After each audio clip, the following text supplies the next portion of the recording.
빌립보는 마케도니아의 동북쪽 평야에 위치하고 있으면서 심볼론 산맥을 통과하는 산길을 통해 항구 도시 네아폴리스와 에게해로 나갈 수 있는 입구를 차지하고 있는 지역에 세워진 도시입니다.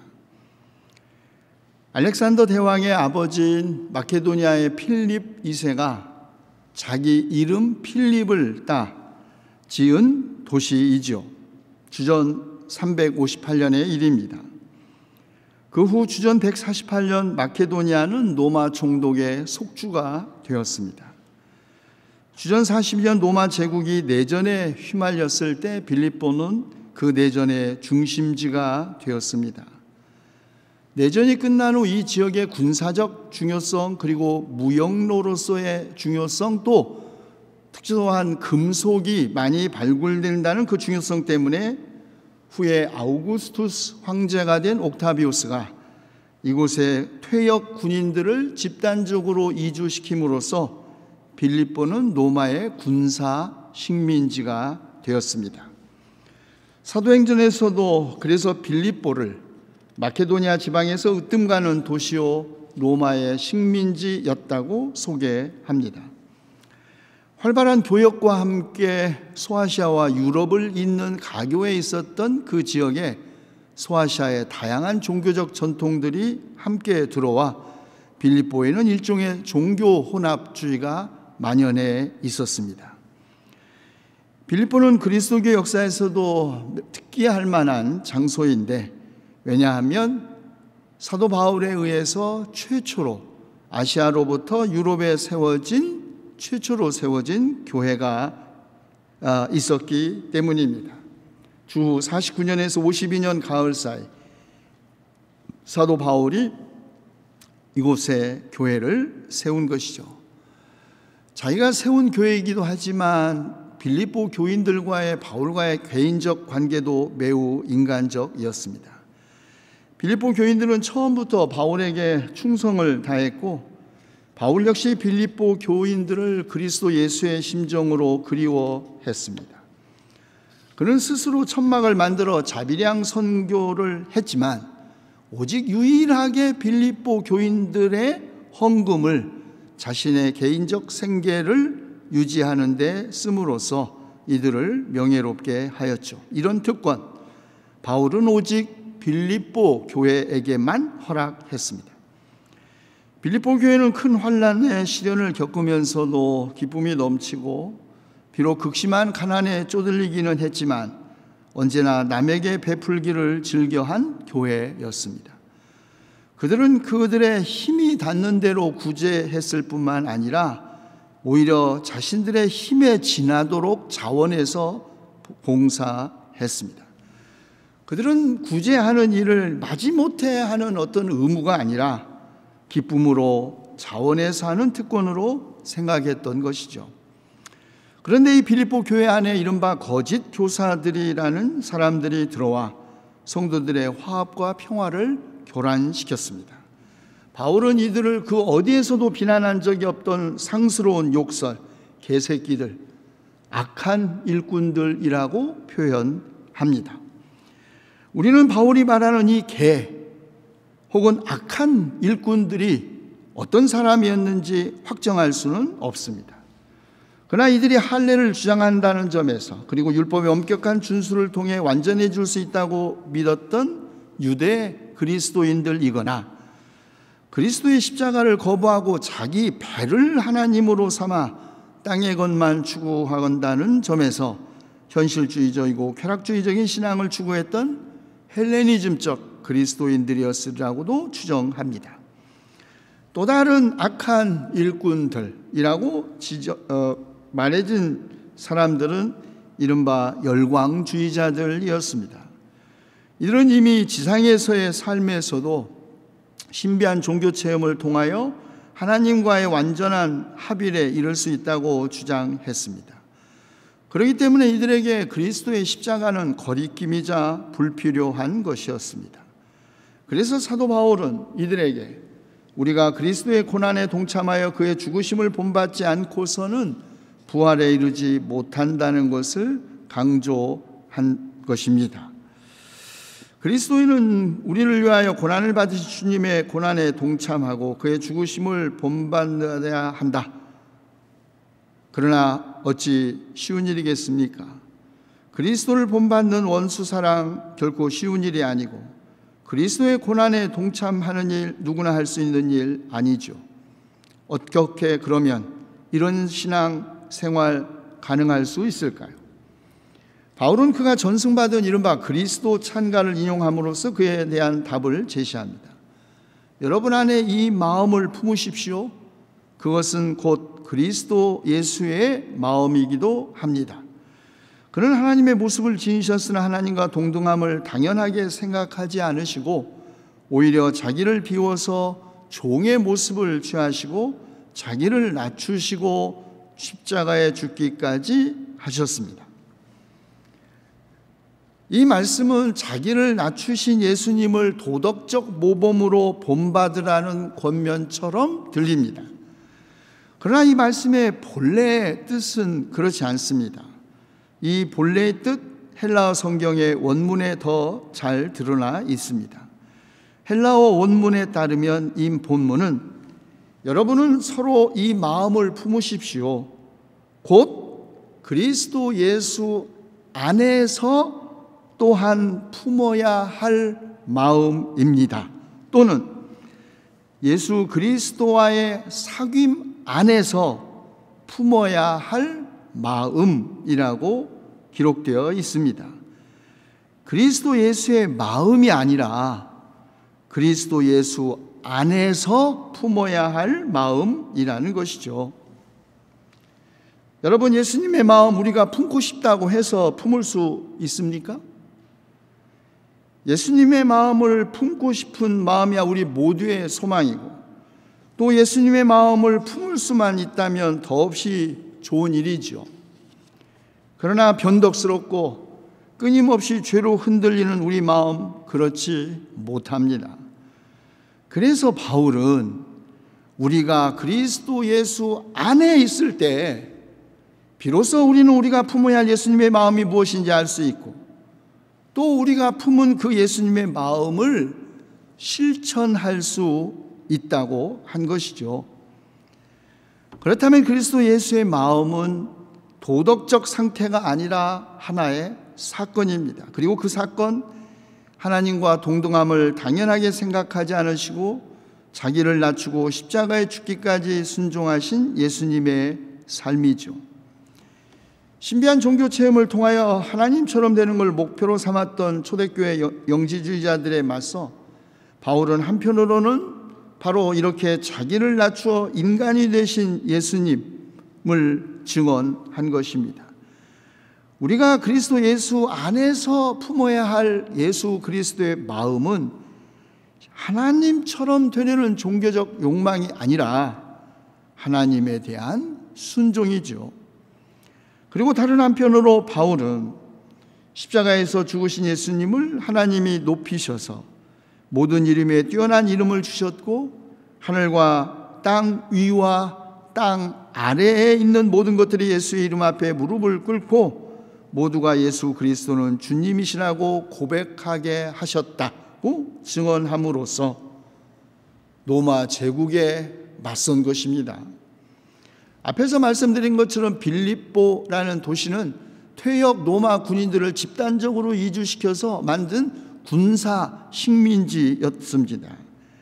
오직 로마 제국의 황제에게만 주님이라는 칭호가 허락되었던 지역에서 빌립보 교회는 로마 제국의 총독에 의해 십자가 처형을 당한 예수님을 주님이라고 고백한 것입니다. 위험한 고백이죠. 공개적으로 고백하면 자칫 목숨도 위협받을 수 있는 상황입니다. 그래서 바울은 빌립보 교인들에게 두렵고 떨리는 마음으로 자기의 구원을 이루어 가라고 권면한 것입니다. 그럼에도 불구하고 초대교회 그리스도인들이 이런 믿음을 지킬 수 있었던 것은 하나님께서 하늘과 땅 위와 땅 아래에 있는 모든 것들이 예수의 이름 앞에 무릎을 꿇게 하셨기 때문입니다. 하늘에 있다고 주장하는 온갖 신들, 땅 위에서는 최고의 권력을 주장하는 로마 제국, 그리고 지하 세계를 관장하는 신들과 죽음의 세력, 이 모든 것이 십자가에 달리신 예수의 이름 앞에 무릎을 꿇게 하신 분 오직 하나님이십니다. 그러므로 그리스도인은 누구에게도 그 무엇에도 매이지 않은 자유인입니다. 그러나 자기를 비워서 종의 모습을 취하신 주님을 본받아 자발적으로 이웃을 섬기는 종이 됩니다. 그래서 바울은 빌립보 교회 성도들에게 무슨 일을 하든지 경쟁심이나 허영으로 하지 말고 겸손한 마음으로 하고 자기보다 남을 낮게 여기라고 권면합니다. 자유인이지만 스스로 이웃의 종이 된 사람, 이런 사람이 그리스도인이라는 것이죠. 그런 의미에서 코로나 바이러스 시대에 교회당 안에서의 집회와 모임을 자제하라는 정부의 권고를 종교 탄압이라고 주장하는 것은 황당하기도 하지만 예수 그리스도의 가르침에도 어긋나는 일입니다. 감염병으로부터 자신을 지키고 동시에 다른 사람에게 감염병의 원인이 되지 않기 위한 사랑의 거리두기, 잠시 멈춤이 어째서 종교 탄압일 수 있는지 그 논리가 납득되지 않습니다. 한국의 대형 개신교단들이 저마다와 성명서와 목회서신을 발표하면서 종교의 자유를 내세워 정부의 방역 지침에 반발하고 있는 것은 종의 모습을 취하시고 인간을 섬기신 그리스도를 믿는 공동체의 모습이 아닙니다. 오히려 앞장서서 방역 활동에 동참하고 코로나 바이러스 사태로 어려움에 처한 이웃들을 돕고 코로나 이후에 변화될 세계의 도전을 극복할 길을 모색해야 합니다. 이것이 안식일이 사람을 위하여 생긴 것이지 사람이 안식일을 위하여 생긴 것이 아니다고 말씀하시고 스스로 종의 삶을 사신 예수 그리스도를 믿는 신앙 공동체가 마땅히 가야 할 길이죠. 고대 사회에서도 공동체를 깨는 악덕의 목록에 경쟁심과 허영이 있었습니다. 교회 안에서도 마찬가지였습니다.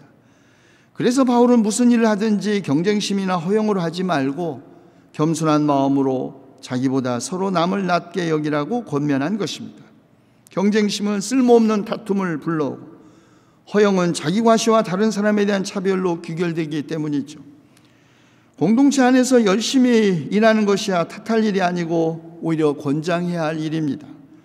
그러나 그 열심, 자기 자신을 돋보이게 하여 칭찬받으려는 경쟁심이나 허영에서 비롯된 것이라면 오히려 공동체를 파괴한다는 것이죠. 공동체를 세우는 덕은 겸손입니다. 그런데 당시 그리스 세계에서 겸손은 결코 존중받을 덕이 아니었습니다. 그리스인에게 겸손은 오직 종과 노예에게 요청되는 속성이었습니다. 겸손이 긍정적인 의미로 사용된 곳은 오직 유대교 뿐이었습니다. 잠언에 따르면 진실로 주님은 조롱하는 사람을 비웃으시며 겸손한 사람에게 은혜를 베푸신다고 합니다. 겸손은 그러나 하나님에 대한 인간의 태도이지 이웃에 대한 태도로서 고려된 것은 아닙니다. 그런데 바울은 이 겸손을 바로 이웃과의 관계에서 그리스도인에게 요청한 것입니다. 겸손이 인간관계에서 높이 평가된 곳 오직 초대교회와 쿰란 공동체뿐이었습니다. 그런데 바울은 이 겸손을 더 구체적으로 규정하는데 겸손은 단지 외적인 몸의 자세나 태도가 아니라 자기보다 남을 낮게 여기는 마음이라고 합니다. 여러분, 다른 사람을 자기보다 낫다고 인정하는 거요? 쉬운 일 아닙니다. 사람은 자기보다 더 나은 사람을 보면 경쟁심이 생기고 자기보다 못하다 싶은 사람 앞에서는 허영심에 사로잡혀 거드름을 피우기 때문입니다. 다른 사람을 깎아내림으로써 반사이익을 취하거나 은근히 자신을 돋보이게 하려는 심보가 누구에게나 있기 때문입니다. 자기 눈에 아무리 하찮게 보이는 사람이라고 할지라도 그에게서 무엇인가 배울 것이 있다고 생각하는 사람, 그가 겸손한 사람입니다. 3인행 필류와 사원, 세 사람이 같이 길을 걸어가면 그 중에 반드시 나의 스승될 사람이 있다. 그렇게 말한 공자, 겸손한 사람입니다. 바울이 그리스도인은 하나님과의 관계에서만 아니라 이웃 인간에게도 겸손해야 한다 하고 요청한 것은 자기를 비워 종의 모습을 취하시고 자기를 낮추시고 죽기까지 순종하신 그리스도의 겸손 때문입니다. 예언자 이사야도 오래전에 주님은 자기를 때리는 자들에게 등을 맡겼고 수염을 뽑는 사람들에게 뺨을 맡겼고 침을 뱉고 모욕하여도 그것을 피하려고 얼굴을 가리지 않으면서 어려움을 견디심으로써 마침내 인류를 구원하실 수 있었다고 예언했습니다. 겸손은 나를 의롭다 하신 분이 가까이 계시고 나를 도우신다는 믿음으로 각오하고 이 모든 어려움을 견디는 마음이죠. 지금은 비록 어둠 속에 있지만 주님께서 나를 빛으로 인도하실 것이라는 희망을 간직한 마음입니다. 그러나 모든 사람이 다 빛으로 나아가는 건 아니죠. 가룟 유다가 그런 인물입니다. 마태는 유다가 스승인 예수님을 배신한 것이 돈 때문이었을 것이라는 인상을 주지만 사실 그가 대제사장으로부터 받은 은잎 30잎은 소가 받아 죽인 노예 한 사람의 목숨값에 불과했습니다. 우스울 정도로 적은 액수입니다. 그럼에도 불구하고 그때부터 유다는 예수를 넘겨주려고 기회를 노리고 있었다는 마태의 보도는 결국 그가 스승을 배신한 것이 돈이 이유였음을 확인해 줍니다. 유다의 배신 이야기를 전승하고 있는 누가복음서, 유다에게 사탄이 들어갔다고 보도하고 요한은 유다가 빵 조각을 받자 사탄이 그에게 들어갔고 그는 빵 조각을 받고 나서 곧 나갔는데 때는 밤이었다고 합니다. 사탄이 그에게 들어가자 그는 생명과 빛을 주기 위해 오신 예수 그리스도가 아니라 죽음과 어둠을 선택한 사람이 된 것이죠. 요한은 가룟 유다를 죽음과 어둠으로부터 생명과 빛으로의 변화를 이행할 수 없었던 사람, 아니 생명의 빛을 아예 꺼뜨려 버리려고 하는 사람을 대표하는 인물로 묘사합니다. 그러나 배신은 베드로도 했습니다. 그러나 베드로는 회개하고 어둠에서 빛으로 나갔지만 유다는 어둠 속에 머물러 죽음을 선택했습니다. 누구나 기회는 있고 선택은 결국 자기의 몫이죠. 어둠을 선택할 것인지 빛을 선택할 것인지 죽음을 선택할 것인지 생명을 선택할 것인지 스스로 결단하는 것입니다. 모욕을 모욕으로 갚을 것인지 모욕에 마음 상하지 않고 견딜 것인지 무슨 일을 하든지 경쟁심이나 허영으로 할 것인지 겸손한 마음으로 할 것인지 결국 자신이 선택하는 것이죠. 그러나 분명한 것은 자기를 낮추시고 죽기까지 순종하신 예수님을 하나님께서는 지극히 높이시고 모든 이름 위에 뛰어난 이름을 주셨다는 것입니다. 이 하나님이 우리 안에서 활동하셔서 우리로 하여금 하나님을 기쁘게 해드릴 것을 염원하게 하시고 또한 실천하게 하시니 우리가 무슨 일을 하든지 불평과 시비로 하지 않으면 하나님은 우리를 이 세상에서 별과 같이 빛나는 존재로 만드실 것입니다. 기도합시다. 우리에게 그리스도를 믿는 특권만이 아니라 그리스도를 위하여 고난을 받는 특권도 주신 하나님, 우리가 같은 생각을 품고 같은 사랑을 가지고 뜻을 합하여 한 마음이 되어서 이 어려운 코로나 시대를 함께 극복하게 하여 주시옵소서. 우리 주 예수 그리스도의 이름으로 기도하옵나이다. 아멘.